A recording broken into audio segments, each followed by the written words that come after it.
Good afternoon my crypto manipulators community. तो कैसे हैं सभी? उम्मीद है सारे खैरियत से होंगे। और मार्केट एक अच्छा खासी डिप ले चुकी है और अब हम ये देखेंगे कि मार्केट और मज़ीद कितना नीचे जा सकती है। बीटीसी के मुझे 110 तक जाने के चांसेस नज़र आ रहे हैं, तो अभी हम उसका एनालिसिस करेंगे। बट पहले हम इथीरियम पे आएंगे। इथीरियम में अगर आप देखें तो 4 आवर टाइम फ्रेम पे हमारे पास एक एम का स्ट्रक्चर बनता हुआ नज़र आ रहा है टॉप के ऊपर, जो कि एक बहुत ही अच्छा बेरिश स्ट्रक्चर होता है। तो अब देखना ये है कि एक तो टॉप पे है इथीरियम, ऊपर से हमारे पास स्ट्रक्चर भी बेरिश बन रहा है। तो देखना ये है कि अब हमें सप्लाई कितनी मिलती है। तो पहले तो हम ये वाली सप्लाई यहाँ से मेजर करेंगे, यहाँ से इतनी सप्लाई, और इसको उठा के लगाएंगे यहाँ पे। बट पहले तो जो हम सप्लाई मेजर करेंगे वो होगी यहाँ से लेकर यहाँ तक की सप्लाई, और इसको उठा के हम लगा देंगे यहाँ पे। यहाँ पे क्यों लगाई है, यहाँ पे क्यों नहीं लगाई? बिकॉज अगर आप गौर से देखो तो ये हमारे पास एक इवनिंग स्टार का पैटर्न है, और ये भी हमारे पास एक इवनिंग स्टार का पैटर्न है। तो हमने कोशिश करनी आती है कि जो मिलते जुलते पैटर्न हो हमने वही सप्लाई लगानी होती है, वो ज़्यादा एक्यूरेट निकलती आती है। तो अब जो हमारा नेक्स्ट इथीरियम का रिवर्सल जोन है वो, कि जो हमारा नेक्स्ट इथीरियम का रिवर्सल जोन बन रहा है ये है। और इथीरियम इस वक्त अपने रिवर्सल जोन पर ही है, और क्रूशल जोन पे आप कह सकते हैं, जिसे एक बहुत ही क्रिटिकल जोन के ऊपर इथीरियम अभी फिर रहा है। इथीरियम का रिवर्सल जोन ये है, और इथीरियम का जो वॉल्यूम बस्ट है, मैक्सिमम वॉल्यूम बस्ट, वो इस लेवल तक है।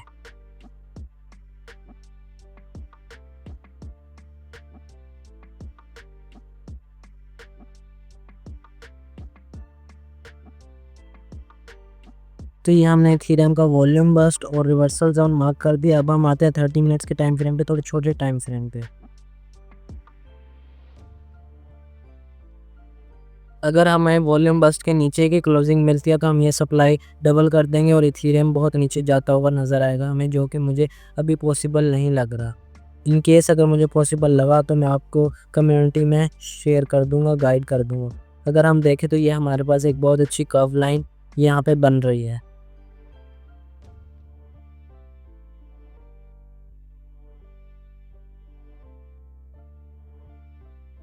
और इस कर्व लाइन का मार्केट ने ब्रेकआउट कर दिया है। ऑलमोस्ट इस कर्व लाइन का ब्रेकआउट कर दिया है, और जो हमारा माइनर चेंज ऑफ करेक्टर है, और जो हमारा माइनर चेंज ऑफ करेक्टर है वो ये है। जब तक चेंज ऑफ करेक्टर नहीं होता, याद रखें, जब तक चेंज ऑफ करेक्टर नहीं होता मार्केट का ट्रेंड शिफ्ट नहीं होता। कल रात भी हमारे साथ ऐसा होगा, मार्केट ने हमें डिमांड तो दी है, बट मैंने बताया था कि मार्केट ने अभी चेंज ऑफ करेक्टर नहीं किया, और मार्केट यहीं से रिवर्स करके दोबारा नीचे आ गई थी। मार्केट अपना लो तोड़े बगैर अपना हाई तोड़ दे, यानी कि माइनर चेंज ऑफ करेक्टर कर दे, तब ट्रेंड शिफ्ट होता है। तो अभी हमें ट्रेंड शिफ्ट होने के लिए माइनर चेंज ऑफ करेक्टर का वेट करना चाहिए। वैसे तो मार्केट रिवर्सल जोन पे है, हम यहाँ के एसएल के साथ ट्रेड चल सकते हैं, बट फिर भी थोड़ा रिस्की है, फिर भी थोड़ा रिस्की है।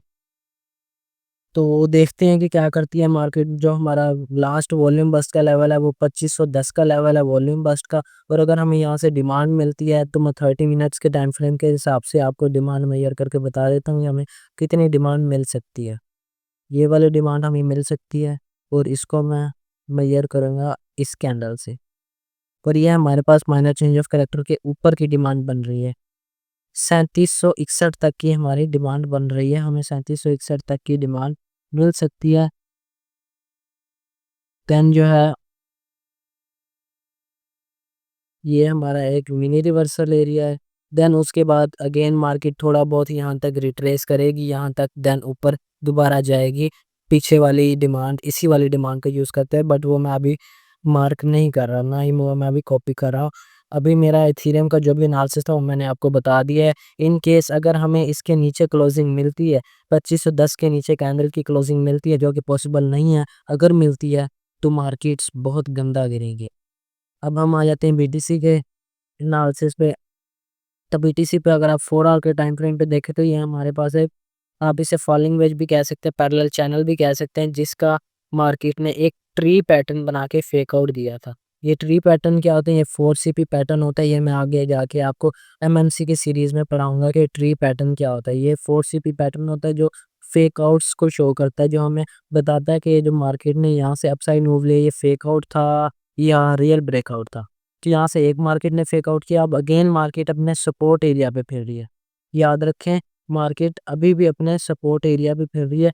अगर हमें बीटीसी में इसके नीचे की क्लोजिंग मिलती है 114 150, 114 150 के नीचे की हमें क्लोजिंग मिलती है, तो ये हमारे पास एक एफएमएफआर की तरह वर्क होगा, काम करेगा। और यहाँ से लेकर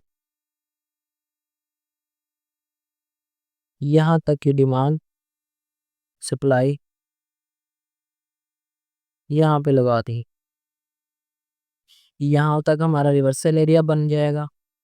फिलहाल तो जो सप्लाई कॉपी हो रही है, तो ये हमारा रिवर्सल एरिया बन जाएगा। मे भी चांसेस है कि मार्केट यहाँ पर भी फेक आउट करे, बट जो फिलहाल हमारी सप्लाई बन रही है वो ये वाली बन रही है।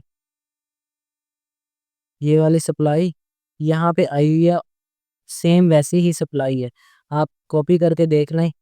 यहाँ से यहाँ, यहाँ से यहाँ, सेम सप्लाई है, सेम स्ट्रक्चर कॉपी हो रहा है। अब देखना ये है कि मार्केट यहाँ से सपोर्ट लेती है या इसको ब्रेक करके नीचे आती है।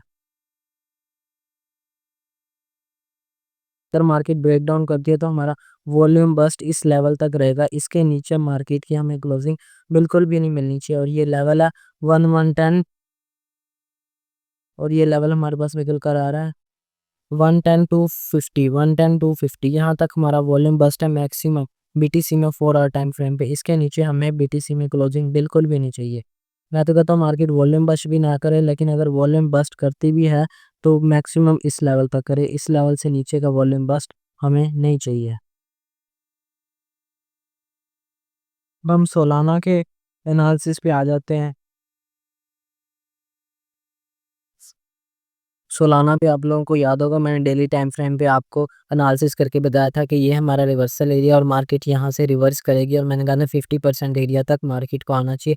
बट मार्केट ने 50% एरिया को रिस्पेक्ट नहीं किया और मार्केट फुल सप्लाई की लेने के चक्कर में है। अब जो हमारे फुल सप्लाई जोन बन रहा है, अब जो हमारा फुल सप्लाई जोन बन रहा है वो यहाँ तक बन 161, 161 से 158 तक का हमारा फुल रिवर्सल जोन बन रहा है। मार्केट को यहाँ से एक अच्छा खासा अपसाइड रिवर्सल लेना चाहिए, मार्केट को यहाँ से एक अच्छा खासा अपवर्ड रिवर्सल लेना चाहिए। देखते हैं क्या होता है। ये था मेरा छोटा सा बीटीसी का, इथेरियम का और सोलाना का एनालिसिस।